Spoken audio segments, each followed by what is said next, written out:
നമ്മുടെയൊക്കെ ജീവിതത്തിൽ എത്ര വലിയ പ്രതിസന്ധികൾ വന്നാലും നമ്മളൊന്ന് തളരും. എന്നാൽ സ്വന്തം സുഖസൗകര്യങ്ങൾ ഉപേക്ഷിച്ച് ഒരു മരത്തിനു വേണ്ടി കാറ്റും മഴയും മഞ്ഞും സഹിച്ച് 2 വർഷത്തോളം ആകാശത്തിന് താഴെ ജീവിക്കാൻ ആർക്കെങ്കിലും കഴിയുമോ?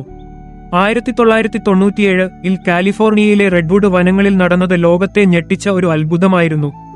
ജൂലിയ ബട്ടർഫ്ലൈ ഹിൽ എന്ന 23 വയസ്സുകാരി ഒരു മരത്തിനു മുകളിൽ കയറി. താഴെ ഇറങ്ങിയത് നീണ്ട 738 ദിവസങ്ങൾക്ക് ശേഷം. അന്ന് അവൾക്കു വേണ്ടി ലോകം മുഴുവൻ കാതോർത്തു. ആരായിരുന്നു ജൂലിയ? എന്തിനായിരുന്നു ഈ സാഹസം? വരും നിമിഷങ്ങളിൽ നമ്മൾ കാണാൻ പോകുന്നത് ലോകത്തിലെ ഏറ്റവും വലിയ പരിസ്ഥിതി പോരാട്ടത്തിന്റെ കഥയാണ്. ആരാണ് ജൂലിയ? ജൂലിയ ഒരു സാധാരണ പെൺകുട്ടിയായിരുന്നു. എന്നാൽ 1996 നടന്ന ഒരു കാർ അപകടം അവളുടെ ജീവിതം മാറ്റിമറിച്ചു. 1 വർഷത്തോളം നീണ്ട ചികിത്സക്കിടെ അവൾക്ക് മനസ്സിലായി ജീവിതം എത്രത്തോളം വിലപ്പെട്ടതാണെന്ന്. ആരോഗ്യം വീണ്ടെടുത്ത ശേഷം അവൾ ഒരു യാത്ര പോയി. ആ യാത്ര ചെന്നെത്തിയത് കാലിഫോർണിയയിലെ പുരാതനമായ റെഡ്വുഡ് വനങ്ങളിലാണ്. ആയിരക്കണക്കിന് വർഷം പഴക്കമുള്ള ആ ഭീമൻ മരങ്ങൾ മുറിച്ചു മാറ്റുന്നത് കണ്ടപ്പോൾ അവളുടെ ഉള്ളു പിടഞ്ഞു. റെഡ്വുഡ് മരങ്ങൾ ലോകത്തിലെ ഏറ്റവും ഉയരം കൂടിയ മരങ്ങളിലൊന്നാണ്. ചിലത് 300 അടിയിലധികം ഉയരം. സ്റ്റാച്യു ഓഫ് ലിബർട്ടിക്ക് സമാനമായ ഉയരം. ഈ മരങ്ങൾ മുഴുവൻ ഒരു ഇക്കോസിസ്റ്റം തന്നെ സൃഷ്ടിക്കുന്നു. ഫേൻസ്, മോസ്, ലൈക്കൺസ്, കീടങ്ങൾ, പക്ഷികൾ, വവ്വാലുകൾ എല്ലാം അവയുടെ മുകളിലായി ജീവിക്കുന്നു. കൂടാതെ സാധാരണ മരങ്ങളെക്കാൾ 3 മടങ്ങ് അധികം കാർബൺ ഡയോക്സൈഡ് ഇവ ആഗിരണം ചെയ്യുന്നു.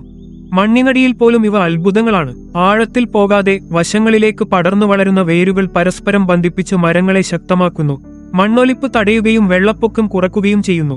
ഈ മഹത്തായ മരങ്ങൾ കണ്ടപ്പോൾ ജൂലിയ വികാരാധീനയായി കാൽമുട്ടുകുത്തി കരഞ്ഞു. പക്ഷെ എല്ലാവരും ഇങ്ങനെ ചിന്തിച്ചിരുന്നില്ല. 1996 ഹംബോൾട്ട് കൗണ്ടിയിലുണ്ടായ ശക്തമായ മഴ മണ്ണിടിച്ചിലിന് കാരണമായി. നാട്ടുകാർക്ക് സംശയമില്ലായിരുന്നു പസഫിക് ലംബർ കമ്പനി നടത്തിയ അമിതമായ മരമുറിയായിരുന്നു കാരണം. കമ്പനി ഉത്തരവാദിത്വം നിഷേധിച്ചു. പകരം ഇത് ദൈവത്തിന്റെ പ്രവൃത്തി ആണെന്ന് പറഞ്ഞു. അതിനുശേഷം അവർ 1000 വയസ്സുള്ള 180 അടി ഉയരമുള്ള സ്റ്റാഫോർഡ് ജയന്റ് എന്ന മരവും മുറിക്കാൻ തുടങ്ങി. അപ്പോഴാണ് പരിസ്ഥിതി പ്രവർത്തകർ പ്രതിഷേധവുമായി രംഗത്തെത്തിയത്. എർത്ത് ഫസ്റ്റ് എന്ന സംഘടനയിൽ ജൂലിയ ചേർന്നു. 1997 ഡിസംബർ 10 23 വയസ്സുള്ള ജൂലിയ ആ മരത്തിലേക്ക് കയറി തുടങ്ങി. ചന്ദ്രനുമായി ബന്ധപ്പെടുത്തി ആ മരത്തിന് അവർ ലൂന എന്ന് പേര് നൽകി. ആ കയറ്റം അവളുടെ ജീവിതത്തിലെ ഏറ്റവും കഠിനമായിരുന്നു. 100 അടി ഉയരത്തിൽ ഒരു ചെറിയ പ്ലാറ്റ്ഫോം, അതാണ് അവളുടെ വീട്. 180 അടി ഉയരത്തിൽ മറ്റൊരു പ്ലാറ്റ്ഫോം സംഭരണത്തിനായി. ആഴ്ചയിൽ ഒരിക്കൽ താഴെയുള്ള സംഘം കയറുപയോഗിച്ച് ഭക്ഷണം എത്തിച്ചു. അവൾ ശുദ്ധ ശാകാഹാരിയായിരുന്നു. കുളിക്കാനോ ശുചിത്വത്തിനോ സൗകര്യമില്ല. മാസങ്ങളിൽ 3 പ്രാവശ്യം മാത്രം കുളി. കാലിന്റെ അടിഭാഗം പോലും കഴുകാറില്ല മരത്തിന്റെ ചാറിൽ പിടിക്കാൻ. ആഴ്ചകൾ മാസങ്ങൾ വർഷങ്ങളായി.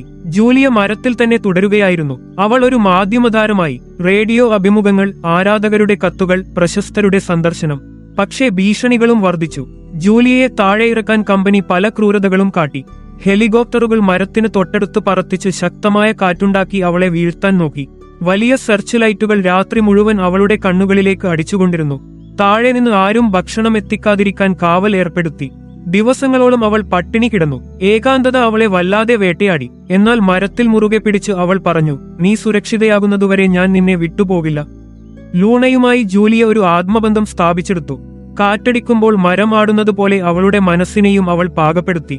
തണുത്ത മാസങ്ങളിൽ താപനില 40 ഡിഗ്രി ഫാരൻഹീറ്റ് വരെ താഴ്ന്നിരുന്നു. ഇത്രയും ദൈർഘ്യമേറിയ സമയത്തേക്ക് ഇത്തരത്തിലുള്ള തണുപ്പിൽ തുറന്നുകിടക്കുന്നത് ഹൈപ്പോതെർമിയയ്ക്ക് കാരണമാകാം. ശരീരത്തിന് ഉൽപ്പാദിപ്പിക്കാനാകുന്നതിലും വേഗത്തിൽ രക്തം ചൂട് നഷ്ടപ്പെടുന്ന അവസ്ഥയാണ് അത്. ഹൈപ്പോതെർമിയ മരണകാരണമാകാനിടയുള്ളതാണെന്നത് കണക്കിലെടുക്കുമ്പോൾ 180 അടി ഉയരത്തിൽ ഇരുന്ന് അത് അനുഭവിക്കാൻ നിങ്ങൾ ഒരിക്കലും ആഗ്രഹിക്കില്ല.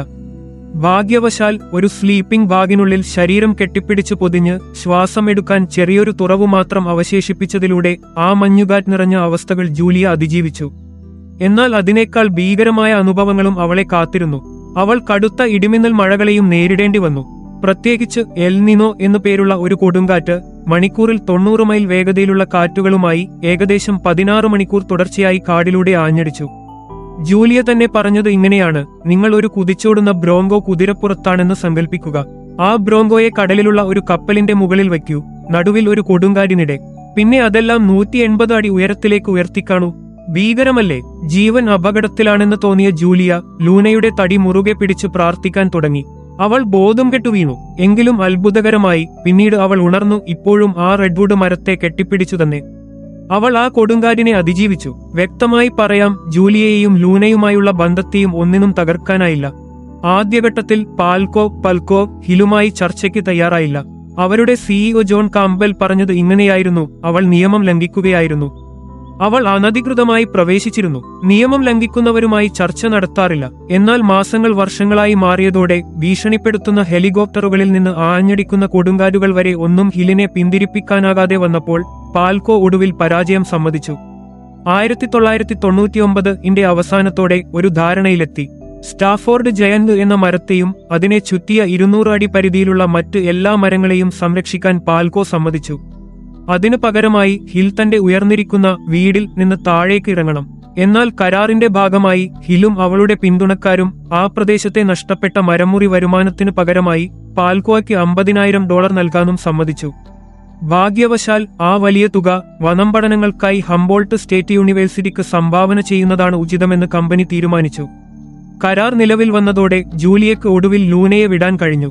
ആ മരം വെട്ടിമാറ്റപ്പെടില്ല, ടിഷ്യൂ പേപ്പറായി മാറില്ല എന്ന ഉറപ്പോടെയായിരുന്നു അത്.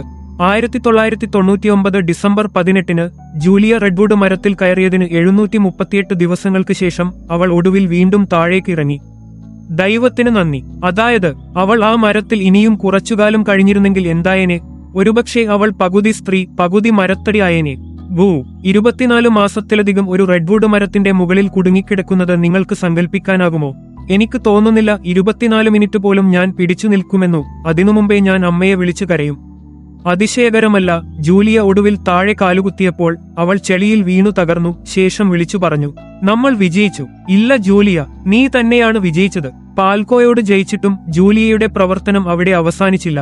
വിവിധ ടോക്ക് ഷോ അവതരണങ്ങളിലൂടെ മരമുറിക്കെതിരായ അവളുടെ പോരാട്ടം അവൾ തുടർന്നു.